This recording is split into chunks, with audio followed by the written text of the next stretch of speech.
Bonjour à toutes et bonjour à tous. Merci de nous avoir rejoints. On est ravis d'être avec vous à nouveau ce matin. On est sur notre première conférence, premier webinaire de la rentrée. On est très heureux de pouvoir vous présenter un contenu encore à haute valeur ajoutée, si j'ose dire. On va avoir deux super intervenants autour de la table que je laisserai se présenter juste après.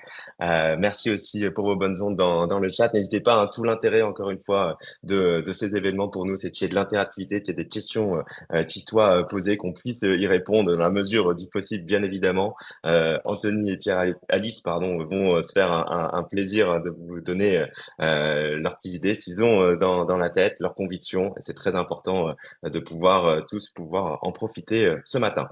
Ceci étant dit, avant qu'il se présente, on aime bien poser une question pour justement animer ce chat et puis que vous puissiez voir où est-ce que ça apparaît avec cette petite bulle de notification.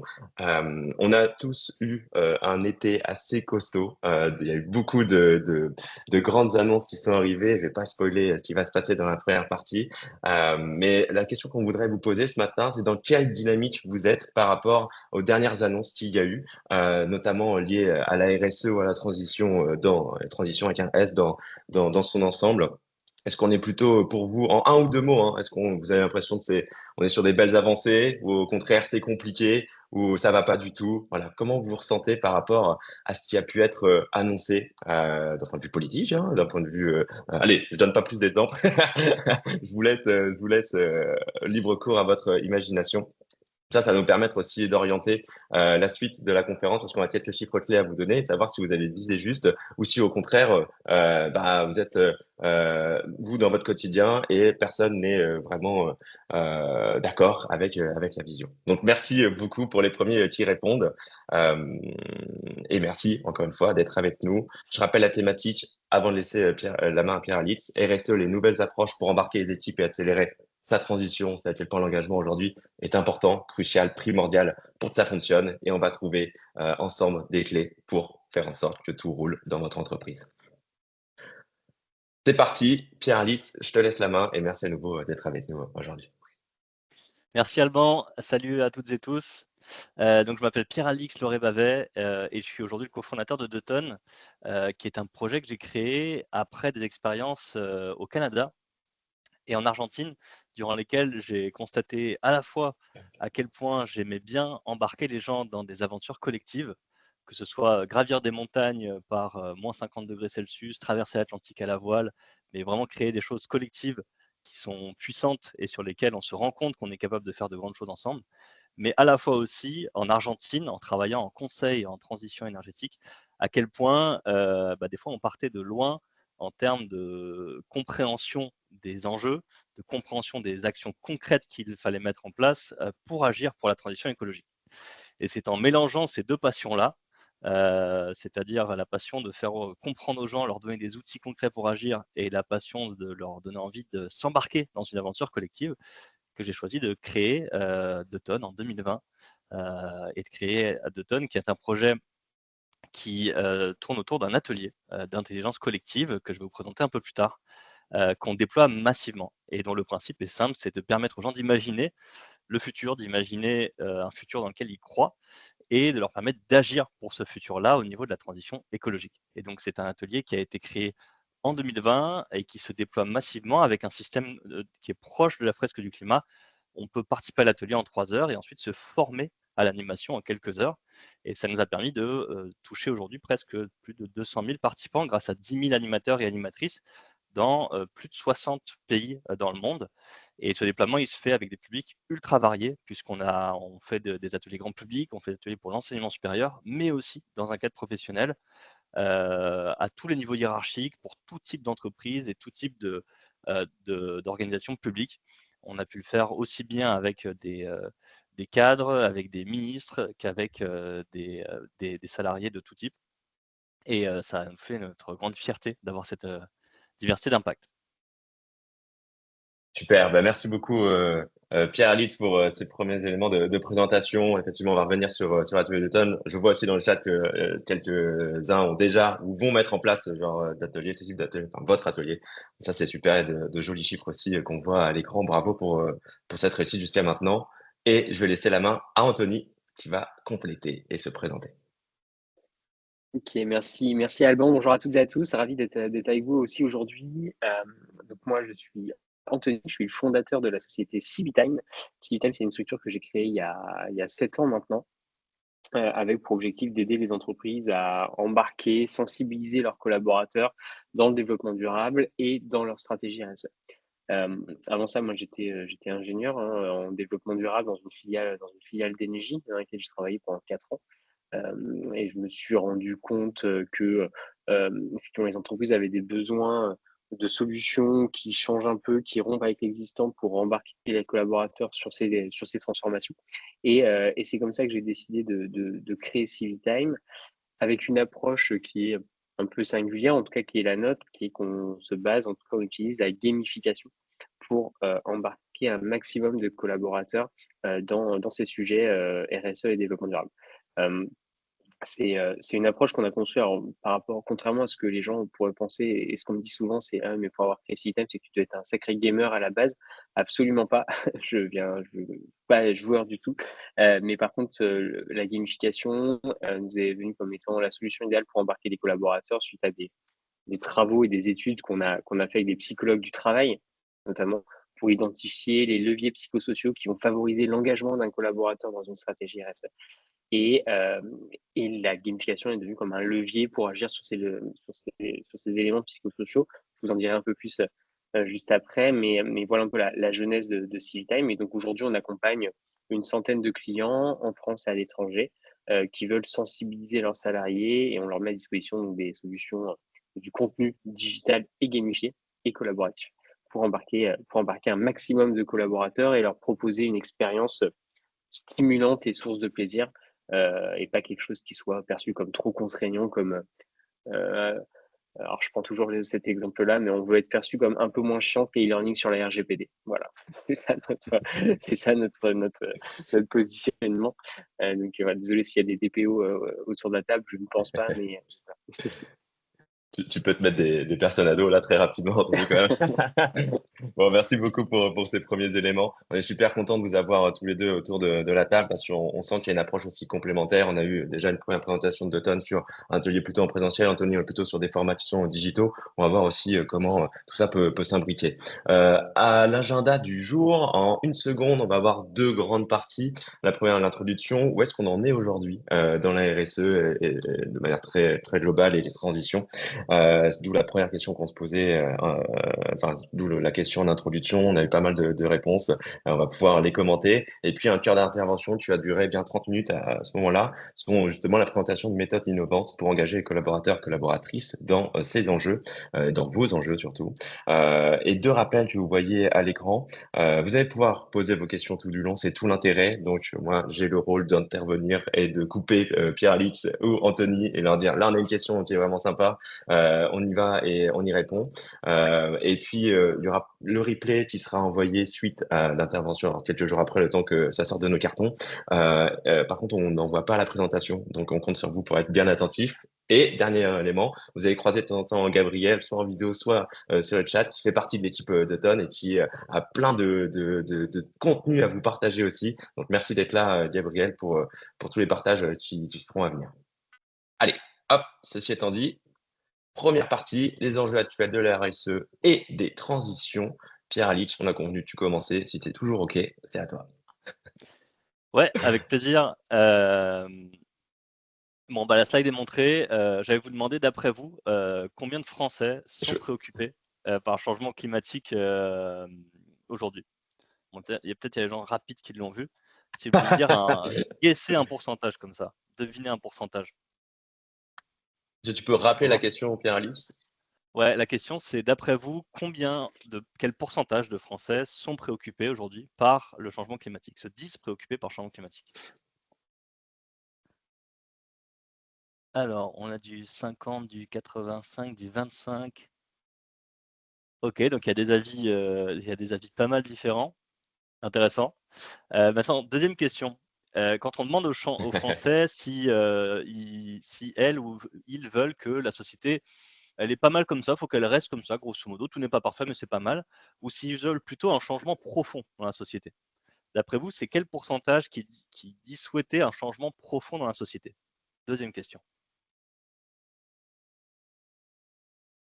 20%, 10%, 35, 80, 100, 1%, 10%. Ok, bah là aussi beaucoup de variétés. Et ben vas-y, on peut montrer les résultats. Euh, c'est intéressant, parce que c'est vraiment intéressant. On l'a vu sur la première question, il y a beaucoup de gens qui mettaient 20%, 35%. Aujourd'hui, c'est 88% des Français qui se disent préoccupés par l'écologie, par le changement climatique notamment. Donc ça, c'est le chiffre de l'ADEME. Donc c'est une très très grande majorité, on peut le dire assez clairement. Deuxième élément, quand on leur demande est-ce que vous souhaitez un changement profond, bah oui, 59% des Français disent souhaiter un changement profond. Donc là aussi, c'est quand même quelque chose d'assez marqué. Et ça, en fait, on peut l'expliquer. On a eu des très très bonnes années où on a beaucoup parlé de transition, d'écologie, de RSE à tous les niveaux. Si on se refait un peu l'historique, 2018, Nicolas Hulot, Greta Thunberg, les COP, etc., il y avait une grosse dynamique, Monsieur Jancovici qui prend de l'ampleur, grosse dynamique, et ça a eu des acquis. Donc ça devient un sujet qui est central maintenant dans la société. Donc ça, c'est quelque chose de positif. En termes de contexte, c'est quand même un bon point. Cependant, le fait que ce soit central ne veut pas dire que ça fait consensus partout. Au contraire, on voit que ça commence à devenir un sujet qui polarise. Et ça, on peut l'expliquer. On parle parfois de backlash, c'est peut-être un terme que vous avez entendu récemment. Backlash écologique, on peut l'expliquer. D'un côté, on voit qu'il y a un contexte qui est différent. Guerre en Ukraine, il y a des tensions internationales, ça crée un climat qui est très anxiogène, ça crée des problèmes aussi économiques, crise de l'inflation. Donc on doit se recentrer peut-être sur des problèmes de court terme, on ne peut plus trop se préoccuper par l'écologie, et donc ça se ressent dans les préoccupations des Français. Il y a aussi des éléments sur un peu la récupération politique. Ça devient un sujet politique. Et ben voilà, on va parler d'écologie punitive et ça clive, ça génère des tensions. Et puis un autre point, c'est aussi le fait qu'il y a une sorte d'usure qui peut s'appliquer. Ça fait des années qu'on parle d'écologie, qu'on parle d'agir, mais les gens se sentent quand même beaucoup dans les sondages assez démunis. Ils se sentent démunis, ils se sentent impuissants, incapables d'agir à leur bon niveau. Ils ont l'impression d'en faire beaucoup. Et face à toutes ces injonctions, il y a un sentiment de culpabilité, d'injustice qui est très très fort. Et donc tout ça, en fait, contribue au fait qu'on n'a pas forcément une grosse dynamique d'action et que ça clive. Et donc, ça va nourrir ce fameux triangle de l'inaction que vous avez pointé dans le chat.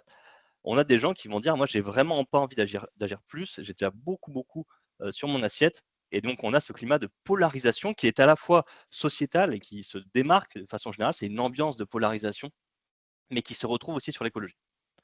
Donc on voit que c'est un contexte qui est très nouveau et qui forcément s'applique beaucoup aux entreprises. On ne peut pas faire comme si de rien n'était quand on pense à comment j'embarque mes collaborateurs, comment j'embarque mes collègues dans la transition. Donc là, c'est un premier élément, je pense, qui est quand même très important quand on se questionne aujourd'hui sur comment je fais pour embarquer, pour générer une dynamique dans ma boîte.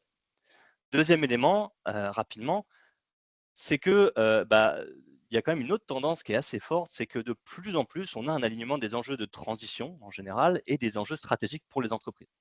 Là, je ne vais pas vous faire un catalogue à l'après-vert, mais les coûts de l'énergie, bah forcément, l'efficacité énergétique, ce n'est pas juste un enjeu écologique, ça devient un enjeu qui est stratégique de compétitivité. Quand on voit toutes les problématiques de tension internationale, les enjeux de chaîne de valeur, de maîtriser sa chaîne de valeur, voire de la relocaliser, deviennent importants. Les enjeux légaux, c'est évident, bah là, il faut s'y mettre, et ce n'est pas juste je veux, mais on a des gros enjeux là-dessus. Il y a plein d'enjeux réputationnels qui sont de plus en plus forts, notamment au niveau financier, où les financeurs regardent l'engagement des boîtes au moment de financer. Et puis, bien sûr, c'est la petite image là des gens en rouge, les enjeux de marque employeur, de rétention, d'attirer en fait des gens compétents, motivés, qui sont de plus en plus forts. Donc, on a ce vrai alignement. Et en fait, quand on croise ces deux choses-là, c'est-à-dire ce contexte de polarisation qu'on a vu juste avant au niveau sociétal et cet alignement des enjeux stratégiques, bah, ça nous donne un peu des guidelines sur comment peut-être on doit agir. C'est-à-dire que plus que jamais, l'enjeu d'embarquer, c'est d'embarquer tout le monde. C'est d'embarquer tout le monde. C'est de créer du lien. C'est de ne pas contribuer justement à faire cette polarisation en interne entre des gens très engagés et d'autres qui rejettent. Au contraire, d'aller créer du lien entre eux. Et puis, c'est peut-être aussi de donner de l'espoir, de donner des perspectives en faisant le lien avec les enjeux stratégiques. De ne pas juste dire c'est un truc écolo à part. Non, c'est très connecté avec la stratégie, avec les enjeux même de rentabilité.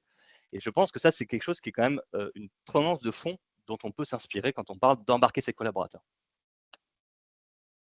Merci beaucoup, Pierre-Yves, pour ces éléments d'intro qui sont, je trouve, très clairs. Tu parlais d'embarquer tout le monde. Je pense qu'Anthony, tu avais aussi envie de réagir sur cette vraie phrase, pour le coup. Si on n'embarque pas tout le monde, on n'y arrivera pas, comme disait Pierre-Alix.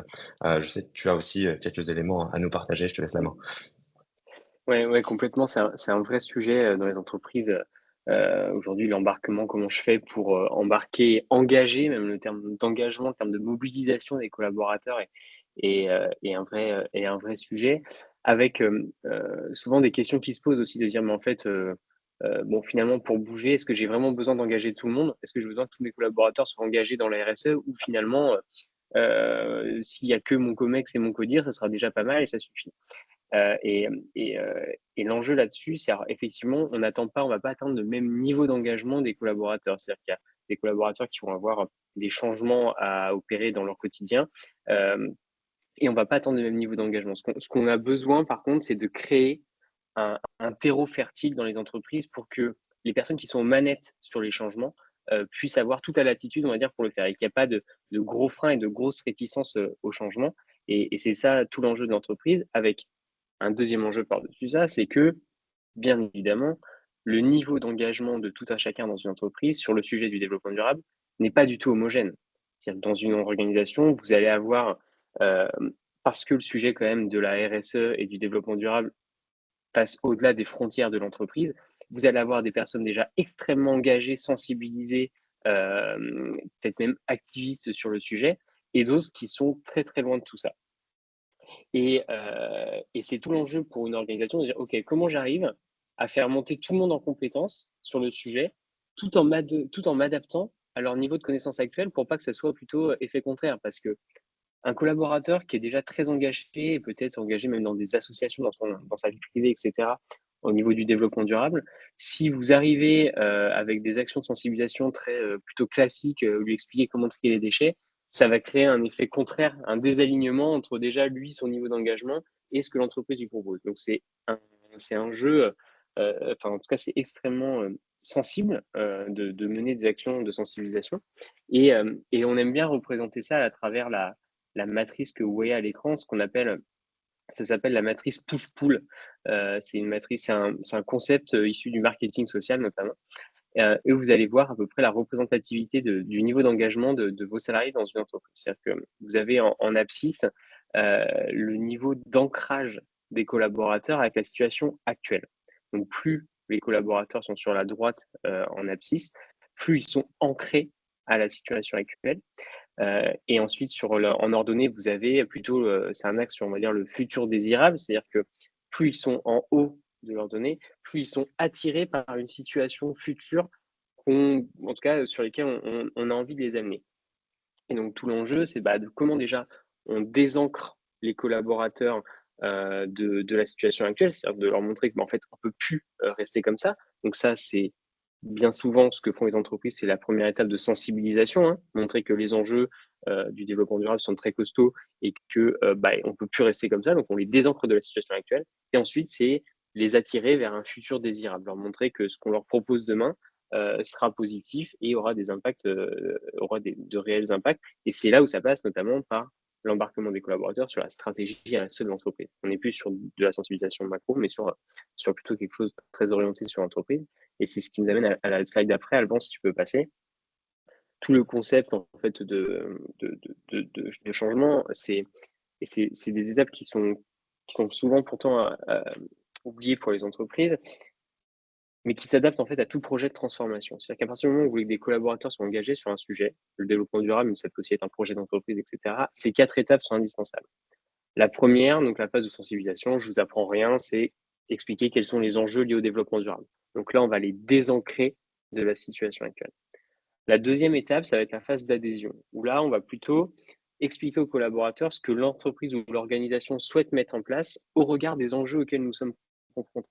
Donc là, on va plutôt être dans un rôle de persuasion des collaborateurs que le futur qu'on propose, la stratégie RSE de notre entreprise, c'est le meilleur moyen pour réduire notre impact sur l'écosystème. Troisième étape, l'implication. C'est OK, chers collaborateurs, on t'a expliqué les enjeux, on t'a expliqué ce que l'entreprise souhaite mettre en place. Maintenant, voilà ce que l'on attend de toi. voilà comment tu peux devenir un acteur de changement au quotidien. Et la quatrième étape, c'est la phase de valorisation, où là, on en fait carrément des ambassadeurs. Les gens sont tellement engagés qu'ils évangélisent et qui font la promotion de ce projet de transformation en interne dans les entreprises. Et, euh, et, et finalement, on se rend compte qu'il y a beaucoup d'études. D'ailleurs, je vais vous mettre le lien d'une étude là, de la Harvard Business Review qui montre qu'il suffit d'avoir 10% dans une communauté, dans un groupe de personnes, il suffit d'avoir 10% des populations qui soient convaincues et extrêmement engagées et acteurs sur une thématique pour que cette transformation devienne virale et fasse basculer l'ensemble des collaborateurs, l'ensemble des personnes de ce groupe-là. C'est ce qu'on appelle le point de bascule hein, en psychologie du travail, en psychologie sociale, c'est ce qu'on appelle le point de bascule.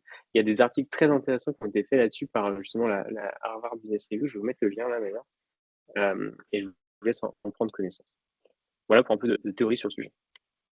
Super, merci beaucoup Anthony. Il y avait une question aussi sur le nom de la matrice que tu as présenté juste avant, donc je te laisserai la main pour y répondre, Ouais. soit dans le chat, soit avec un lien ou qu'importe. On a bien posé le contexte, je pense, forcément un peu enfin, du contexte de la théorie. Il est temps de passer, messieurs, à la pratique et d'aborder cette deuxième partie, donc le cœur de l'intervention, les méthodes innovantes pour engager collaborateurs, collaboratrices dans ces enjeux RSE. On voulait que tu commences à nouveau, Pierre-Alix, que tu commences à nous présenter des outils, des méthodes que vous utilisez, que tu recommandes auprès de tes clients ou même des personnes avec lesquelles tu partages ta passion sur ces sujets de la RSE. Je ne passe pas la slide d'après parce que j'ai peur de faire un spoil, donc n'hésite pas à me dire quand est-ce que je peux le faire. Ça marche. Écoute, merci beaucoup. Ouais, effectivement, il y a un contexte, je pense qu'on l'a bien planté avec Anthony, il y a un contexte qui est différent, qui évolue et il faut sans cesse, tout ce qui parle de pédagogie, de sensibilisation d'humain, c'est très subtil, il faut sans cesse le faire évoluer. Et nous, chez Dutton, c'est l'approche qu'on a. On a créé un atelier il y a 4 ans, mais en fait, on le fait évoluer très régulièrement en regardant l'évolution des enjeux à la fois stratégiques, des enjeux pédagogiques, des enjeux psychologiques. Et ce que je vais vous présenter là, c'est d'abord, je vais faire un zoom sur ce que c'est que l'atelier Dutton. Et ensuite, je vais faire un peu de théorie sur c'est quoi les fondamentaux qui, d'après nous, sont à respecter, quelle que soit la démarche à mettre en place, qu'on applique dans l'atelier d'automne. J'espère que ça va vous nourrir. Donc, je peux passer à la slide suivante.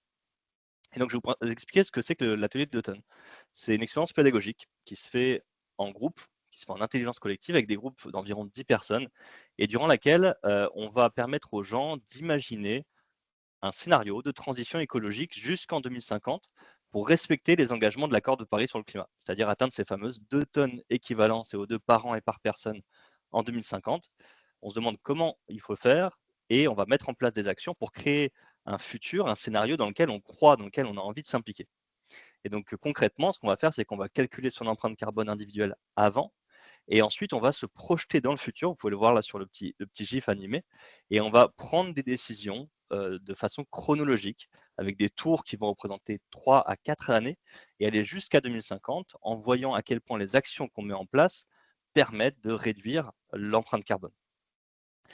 L'enjeu qui est intéressant avec Dutton, c'est qu'on va le faire en groupe et on va agir à la fois au niveau individuel sur son empreinte carbone et à la fois au niveau collectif. On va incarner des décideurs nationaux, on va incarner les grandes entreprises notamment, on va incarner les collectivités locales et on va vraiment se questionner sur les leviers collectifs aussi de la transition.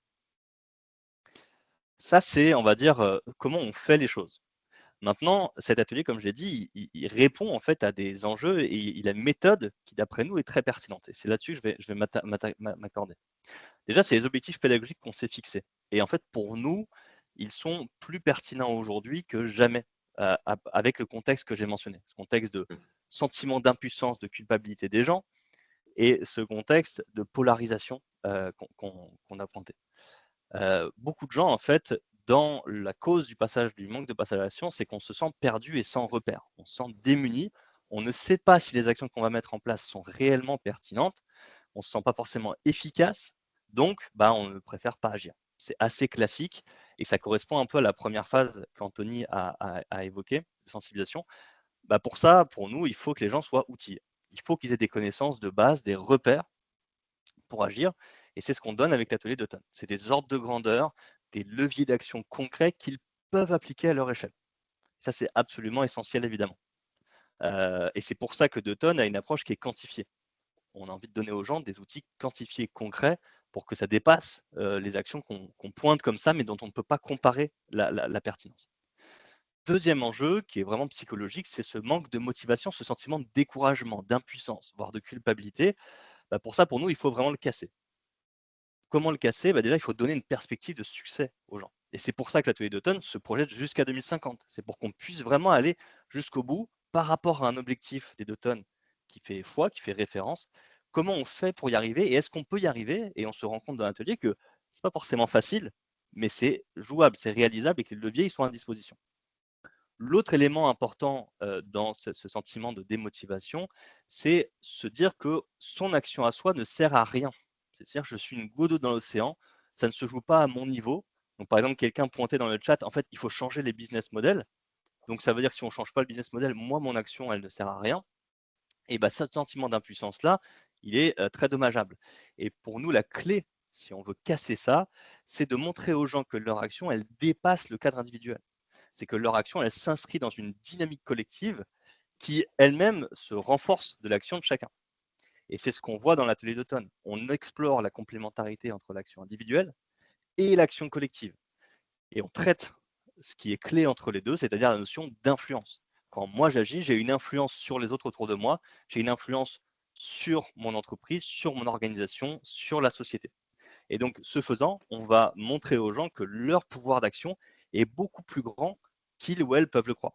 Et donc, ça donne du sens à l'action, ça crée un sentiment d'auto-efficacité où je me projette dans une action qui est positive, dans un résultat positif, et j'ai envie de faire plus.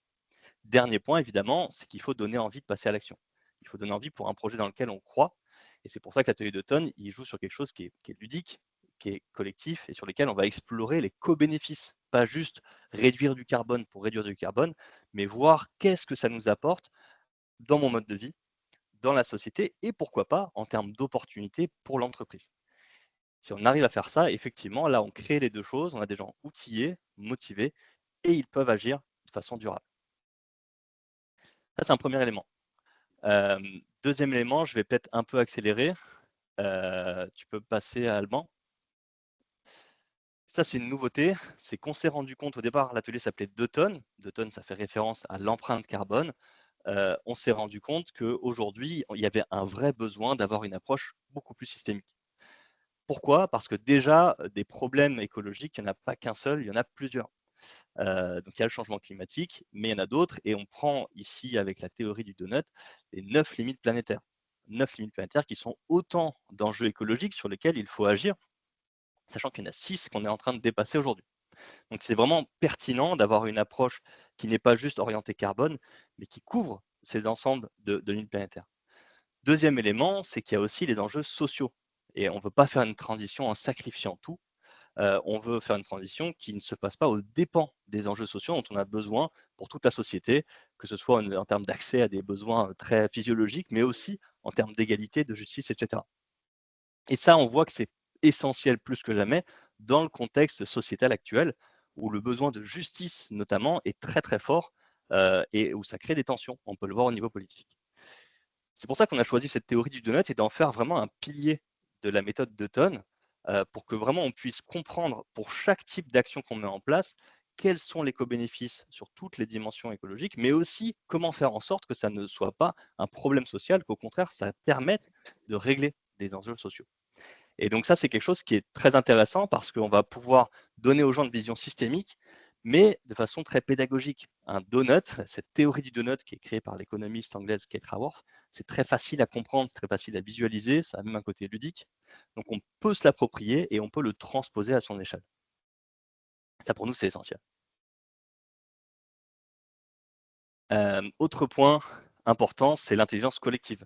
Si on dit qu'on a une société qui se polarise, qui se clive, qui est de plus en plus tendue, alors pour nous, c'est essentiel que quand on fait des démarches de sensibilisation, on fait des démarches d'embarquement des gens, ce soit fait de façon collective. Donc on met au cœur cet enjeu collectif de permettre aux gens de débattre ensemble, d'échanger, d'avoir du plaisir ensemble, d'être absolument apolitique, mais de pouvoir débattre du fond et de vraiment rester sur une approche qui est quantifiée, qui est objectivable, mais d'aller vraiment au fond des sujets, d'avoir des solutions qui sont concrètes. Donc, de ne pas juste dire il faudrait que, mais d'aller voir les solutions, de voir la quantification. Et enfin, et ça pour nous c'est essentiel, faire des erreurs. Dans l'atelier d'automne, c'est un serious game dans lequel on ne connaît pas à l'avance les résultats. Donc, on fait des choix et des fois ces choix ne sont pas les bons. On est surpris, on est déçu par les résultats. On fait une erreur ensemble. Et parce qu'on a fait une erreur ensemble, alors on apprend d'autant mieux et surtout on fait baisser la pression. On montre que ça n'est pas si grave de faire des erreurs. Et pour nous, la clé derrière ça, c'est de créer de la cohésion. De dire on n'est peut-être pas d'accord sur tout, on n'est peut-être pas, on ferait peut-être pas les choses ensemble, mais on voit qu'il y a une pertinence générale, on voit qu'il y a des choses qui font consensus et on peut construire ensemble là-dessus. Et ça, dans cette démarche d'adhésion que tu évoquais, Anthony, pour moi, c'est vraiment clé. C'est vraiment décisif, surtout par les temps qui courent. Et ma dernière slide, je le ferai ultra vite. Tous ces objectifs pédagogiques, le but, c'est qu'ils soient vraiment appliqués à l'entreprise. Et ça, c'est une évolution qu'on a fait. Tout ce qu'on fait, en fait, c'est pas juste du sociétal, c'est pas juste de la sensibilisation, ça s'applique très concrètement à l'entreprise. Dans l'atelier, on va faire les liens, on va questionner les gens sur comment on le met en place dans l'entreprise et on va leur permettre d'être outillés pour ça. Donc, c'est vraiment des liens, c'est pour ça qu'on adapte l'atelier à chaque entreprise, à chaque contexte, à chaque industrie. Et on va permettre aux gens de transposer ce qu'ils comprennent au niveau sociétal à leur échelle dans l'entreprise. Et ce qu'on veut générer, c'est cette dynamique de transition. Ce n'est pas tu vas changer du jour au lendemain, c'est tu comprends, tu adhères avec les principes généraux, tu as une vision d'ensemble, et de là, tu vas pouvoir agir. Et par ce sentiment d'auto-efficacité, en te sentant contribuer à quelque chose de plus grand que toi, mais en sentant que tu as un impact, alors possiblement, tu auras envie de le faire encore plus. C'est vraiment l'impact qu'on cherche à avoir au niveau des entreprises, à créer cette dynamique qui soit collective grâce à l'atelier. Super, merci beaucoup Pierre-Alice pour ces éléments. Les objectifs pédagogiques sont très clairs comme tu les as rappelés. Je pense qu'Anthony, tu es 100% aligné aussi avec ce qu'on vient de voir. Il y a un mot qui est très important, tu le disais aussi, c'est l'influence clairement qu'on peut avoir et pas se sentir tout seul. Mais effectivement, ça fait des effets de boule de neige, évidemment. Et donc, cette méthode fonctionne bien avec cet atelier. Tu as cité aussi le terme de serious game. Ça me fait une jolie transition du coup que je me donne à moi-même. Anthony, je sais que c'est évidemment un mot-clé que vous utilisez chez CiviTime. On n'a pas encore parlé de gamification, mais si tu l'as fait un peu en intro, je pense que ça vaut le coup peut-être de rentrer dans ce concept. Quelle approche, quelle méthode, quel outil vous utilisez au-delà des influences psychologiques, sociales, etc. Est-ce que tu peux nous en dire un peu plus, s'il te plaît, pour l'audience? Oui, complètement. Sur ce sujet de la gamification, en fait, pour comprendre un peu la genèse de comment on en est arrivé là, quand on a travaillé du coup avec les psychologues du travail et qu'on a sorti un peu toutes les théories, toutes les études que je vous ai montrées juste avant, on s'est dit: «OK, on sait que, le premier enjeu, c'est sensibiliser, c'est favoriser l'adhésion, impliquer, valoriser». OK, très bien. Ceci étant dit, maintenant, comment est-ce que j'arrive à sensibiliser un maximum de collaborateurs dans une organisation? L'atelier d'automne, par exemple, permet de sensibiliser, heu, une part enfin, en tout cas, la population dans les entreprises. Mais souvent, en tout cas, enfin, toutes les entreprises ne peuvent pas ou en tout cas n'ont pas la possibilité à mettre en place un atelier d'automne, un atelier présentiel pour l'ensemble des collaborateurs et vont plutôt se positionner sur des solutions digitales. Un très bon exemple, ouais, effectivement, ce que tu montres à l'écran, Alban, c'est que, à un moment donné, les entreprises vont avoir un enjeu de massification. Comme je le disais tout à l'heure, même si on n'attend pas forcément des collaborateurs opérationnels un changement, en tout cas qui soit moteur sur les premiers sujets de la RSE, même si petit à petit on va y arriver, mais en tout cas dans un premier temps, on n'attend pas forcément ça. C'est quand même nécessaire, que pour les gens qui vont être à la manœuvre, donc les directions générales, les CODIR, les directions métiers, qu'il y ait ce terreau fertile de l'entreprise. Donc il faut que tous les collaborateurs de l'entreprise aient été touchés, aient été sensibilisés sur les enjeux du développement durable pour justement les désancrer, encore j'utilise ce terme, mais se les désancrer de la situation actuelle. Et parfois, quand on est des organisations multi-sites avec plusieurs milliers de collaborateurs, eh ben, faire du présentiel, c'est pas forcément évident. Enfin, faire du présentiel ou faire du synchrone, donc c'est-à-dire réunir tout le monde en même moment, que ce soit présentiel ou digital, c'est pas ou en visio par exemple, c'est pas forcément possible. Donc nous, notre approche, c'est plutôt de réussir à faire quelque chose d'asynchrone et de digital. Donc mettre à disposition de l'ensemble des collaborateurs des contenus qui vont leur permettre, des contenus pédagogiques qui vont leur permettre de comprendre les enjeux, de comprendre ce que l'entreprise va mettre en place, de comprendre aussi qu'ils contribuent à une réussite collective, donc on va créer des systèmes d'équipe, etc. Mais donc, créer ces contenus-là, à un moment donné, il faut réussir à capter l'attention du collaborateur pour qu'il aille les consommer, ces contenus. Et c'est tout notre enjeu, et c'est là que la gamification intervient. La gamification, alors souvent, c'est un terme qui peut être un peu galvaudé, que les gens, derrière gamification, imaginent qu'on va faire jouer les collaborateurs à Pac-Man ou à Mario Kart. C'est pas ça. La gamification, c'est le fait de transformer une activité qui peut être perçue comme contraignante en une activité qui va être stimulante et source de plaisir. C'est ça la définition de la gamification. Et donc, quand on gamifie quelque chose, on va utiliser des mécaniques de l'univers du jeu qu'on va transposer sur d'autres usages pour inciter les gens à réaliser l'action qu'on veut qu'ils réalisent. Donc, dans notre cas, nous, on veut qu'ils consomment nos contenus. On veut qu'ils consomment un maximum de contenu de sensibilisation parce que ça va nous permettre forcément de leur faire passer des messages, de mesurer aussi leur niveau de connaissance sur les sujets et donc d'adapter petit à petit le programme qu'on va leur proposer. Et la gamification, en fait, elle est présente tout autour de nous, souvent sans qu'on s'en rende forcément compte, mais il y a un tas d'applications qu'on utilise tous les jours qui sont gamifiées, qui utilisent ces leviers de motivation pour nous inciter à réaliser des actions sans qu'on s'en rende compte. Les exemples les plus, je te donne quelques exemples. Il y a peut-être ça fait longtemps que je n'ai pas donné cet exemple, mais ça fera plaisir à Alban.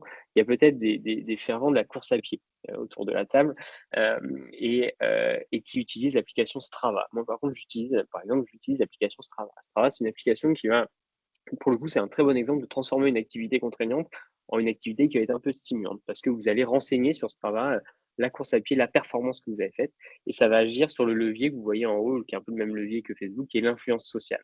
C'est-à-dire que vous allez, les gens vont liker, vont commenter votre course à pied et du coup, vous allez avoir cette espèce de reconnaissance sociale, un peu ce reward, cette récompense qui va vous stimuler et vous faire que vous allez retourner courir pour avoir encore cette récompense sociale. Donc ça, c'est un exemple d'application gamifiée qui va vous inciter à réaliser une action qui peut être perçue comme contraignante. Un autre exemple, c'est LinkedIn. LinkedIn, vous avez probablement tous un compte LinkedIn autour de la table. Je ne sais pas si vous vous rappelez, lorsque vous avez commencé à compléter votre profil LinkedIn, il y avait une jauge de progression qui augmentait petit à petit. C'est-à-dire que vous mettiez vos premières expériences professionnelles et cette jauge, elle monte, et puis elle monte vite. Alors, c'est super stimulant et gratifiant. Elle arrive très vite à 50, 60, 70%. Et puis, plus vous complétez, plus elle se complète, mais petit à petit, la complétion est beaucoup moins rapide. C'est-à-dire que vous n'arriverez jamais à 100%, mais vous avez quand même envie, donc vous continuez à compléter. Ça, c'est de la gamification. Le système de jauge de complétion est un levier de gamification. Et un autre exemple, par exemple, c'est un levier qui va motiver les gens à réaliser une action, c'est ce qu'on appelle l'aversion à la perte. Donc, c'est exactement le levier de motivation utilisé par vente privée. Vente privée, pour vous inciter à acheter, pour le coup, le plus rapidement possible, ils vous mettent un système de compte à rebours. Et vous savez que dans 24 heures, vous ne pourrez plus réaliser ces actions. Ça, ce levier d'avoir un timing dans lequel on peut réaliser l'action, c'est un levier qui incite les gens. Donc, je ne vais pas rentrer sur tous les leviers, mais tout ça pour vous dire que la gamification, quand c'est bien utilisé, c'est un super bon moyen d'inciter les gens à réaliser des choses. Et tout comme la sensibilisation tout à l'heure, c'est que le niveau des gens n'est pas homogène. C'est-à-dire que, c'est pas, on correspond tous, on a tous des profils différents et on va être plus sensible à des leviers de motivation que d'autres. Par exemple, moi je sais que je suis beaucoup plus sensible. En tout cas, si on me propose une activité sur laquelle il y a un classement individuel où je peux me comparer aux autres, je vais être très stimulé par ça. À l'inverse, d'autres, ça va plutôt les freiner et vont plutôt avoir besoin de solutions coopératives où je sens que je vais contribuer à une réussite collective, mais je n'ai pas besoin de me comparer individuellement aux autres. Donc, tout ça étant dit, l'objectif d'un jeu, ou en tout cas d'un serious game bien fait, c'est un serious game qui va utiliser l'ensemble de ces mécaniques de gamification. Et c'est ce qu'on s'efforce à faire chez CiviTime. Donc, on a une quarantaine de jeux différents qui abordent toutes les thématiques du développement durable et de la RSE. Donc, on va avoir des formats plutôt escape game où on va jouer, on va challenger les gens pour trouver des énigmes et du coup plutôt les mettre en mode un peu détective. On va avoir des jeux plutôt type, je ne sais pas si vous connaissez les Sims, par exemple, en équipe, les collaborateurs vont devoir développer un écosystème de la manière la plus vertueuse et de la manière la plus vertueuse possible. Et pour faire ça, ils vont devoir répondre à des questions, faire des contenus pédagogiques qui vont leur permettre de progresser collectivement. Les formats qu'on propose aussi, ça c'est un élément aussi qui est assez fort, c'est il faut laisser la possibilité au collaborateur de consommer des contenus comme il le veut et pas lui imposer un e-learning d'1 heure par exemple. Donc tous les formats qu'on propose sont des formats de 7 minutes qui vont permettre au collaborateur de consommer jour après jour les contenus qu'il a envie de consommer avec un déploiement au fil de l'eau comme on vous montrera tout à l'heure avec les temps forts notamment de 2025. Et ça se déploie donc de manière digitale, ça se consomme sur PC, tablette ou smartphone. Voilà un peu pour la gamification et sur la manière dont on l'aborde chez Siltime. Super, merci beaucoup Anthony pour ces éléments. Donc on disait une vraie complémentarité, un vrai premier lancement avec des ateliers ou de manière de se renforcer aussi sur le sujet dont tu parlais Pierre-Alice tout à l'heure. Et puis avoir une continuité avec le digital. C'est généralement une approche qu'on appelle une approche hybride qui fonctionne plutôt bien. Quand on a préparé aussi cet événement, et du coup je vais reprendre ce même terme, mais on sait qu'il y a quelque chose qui fonctionne très bien aussi pour engager, c'est d'événementialiser, événementialiser la RSE. C'est un vrai enjeu, hein, sur la RSE ou d'autres sujets d'ailleurs, mais c'est un vrai enjeu. Comment on arrive à surfer sur des temps forts, par exemple, tu commençais à en parler, Anthony, pour donner une impulsion et un premier lancement, un premier démarrage, ou justement redonner envie à consommer du contenu ou à découvrir d'autres modules pédagogiques à ce sujet. C'est tout l'enjeu de notre dernière question, parce que le temps a filé. Et donc, Pierre-Lie, je vais te laisser la main. Comment vous faites en sorte d'événementialiser la RSE pour que ça fonctionne. Et puis Anthony, je te poserai la même question juste après. Je sais que tu voulais nous partager un calendrier, une sélection de temps fort exclusivement pour ce webinaire, donc je te laisserai la main pour le faire juste après. Pierre Litz, en plus je sais qu'il y a de grosses actus côté de Todd, donc je te laisse la main.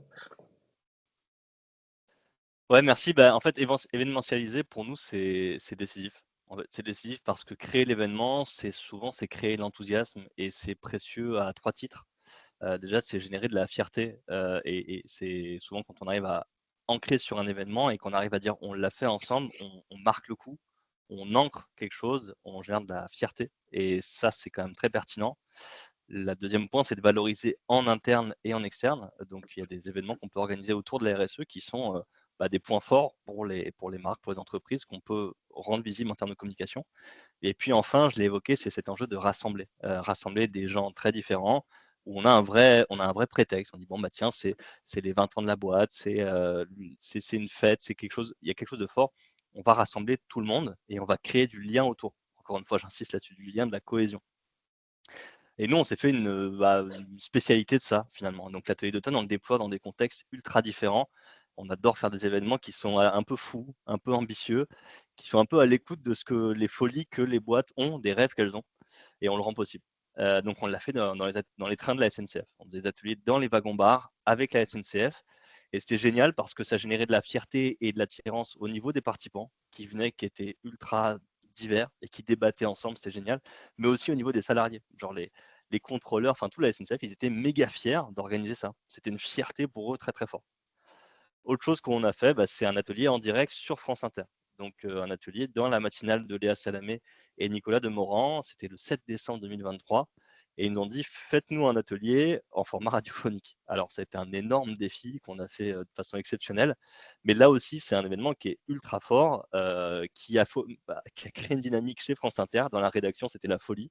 C'était assez drôle, mais qui forcément a touché plein de gens.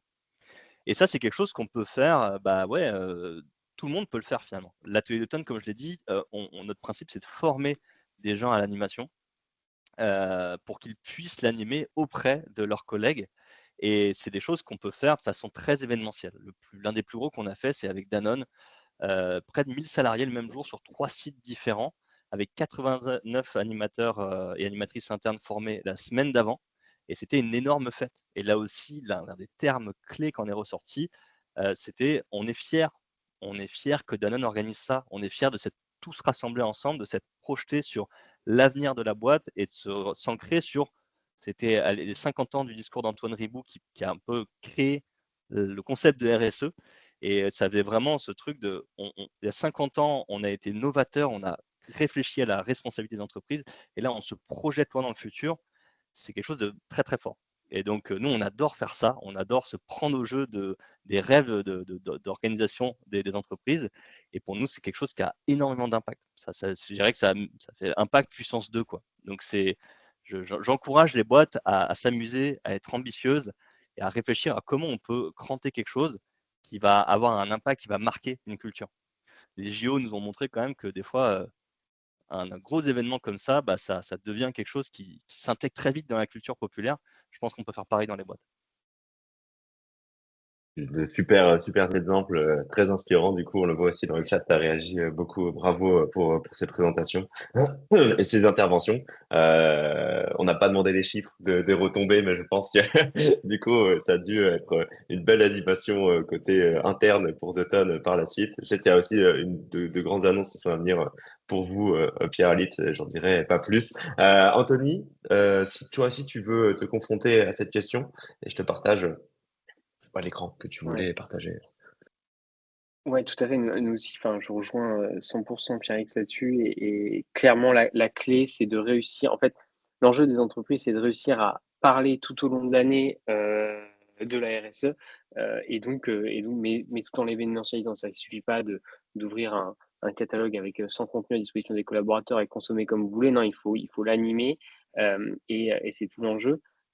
Et c'est souvent pour ça que nos solutions chez Civitime, notamment nos offres, nos solutions digitales, sont très complémentaires des, des animations de sensibilisation un peu plus présentielles, comme ce qu'a pu nous montrer Pierre tout à l'heure. C'est-à-dire que notre enjeu, c'est typiquement un atelier d'automne va créer un moment fort, un temps fort très stimulant et va permettre de réunir le collectif. Et après, il faut tenir ça en haleine. Il faut réussir à tenir ça en haleine. Et c'est pour ça que la solution qu'on propose chez Civitime, elle est vraiment faite pour ça. Ce que vous voyez à l'écran, c'est notre sélection de temps fort 2025. La chance qu'on a dans la RSE et dans le développement durable, c'est que quasiment tous les mois, il y a une occasion pour parler de RSE. Tous les mois, il y a un temps fort sur une thématique liée à la RSE, avec la Journée internationale du droit des femmes, avec la semaine de l'ESS, la Journée mondiale de la Terre, etc., etc. Pour tous ces temps forts, ce qu'on propose à nos clients, les clients qui sont abonnés à Civitime, ils vont recevoir tous les mois un contenu pédagogique et gamifié pour sensibiliser leurs salariés à ces sujets-là. Donc ça va être une fois ça va être un escape game, une autre fois ça va être une vidéo interactive. Donc le principe des vidéos interactives, ce sont des vidéos pédagogiques sur lesquelles on va venir intégrer des questions à l'intérieur, des questions qui vont permettre de gagner des points, etc. Et qui vont couper la vidéo. Tu dois répondre à ce que je viens de voir sur la vidéo pour s'assurer qu'on maintient bien l'attention du collaborateur sur sa vidéo et qu'il a compris ce qu'on est en train de lui expliquer. On va avoir des webinaires live aussi, etc. Donc, on varie vraiment les contenus pour proposer une expérience la plus stimulante et que, un peu comme une série Netflix, quand vous êtes utilisateur, la première chose, ce que vous attendez une fois que vous êtes un peu accro à une série, c'est vivement que le prochain épisode sorte. Donc, on essaie vraiment de se positionner là-dessus et parler de RSE tout au long de l'année. Et c'est vraiment l'objectif de ce format-là qu'on vient de sortir pour 2025 en fonction des efforts que vous avez. En fait, je me permets aussi de mettre un lien où on pourra télécharger le calendrier en tant que tel pour l'avoir en guise de mémo aussi. Un peu visuel, ça fait aussi du bien.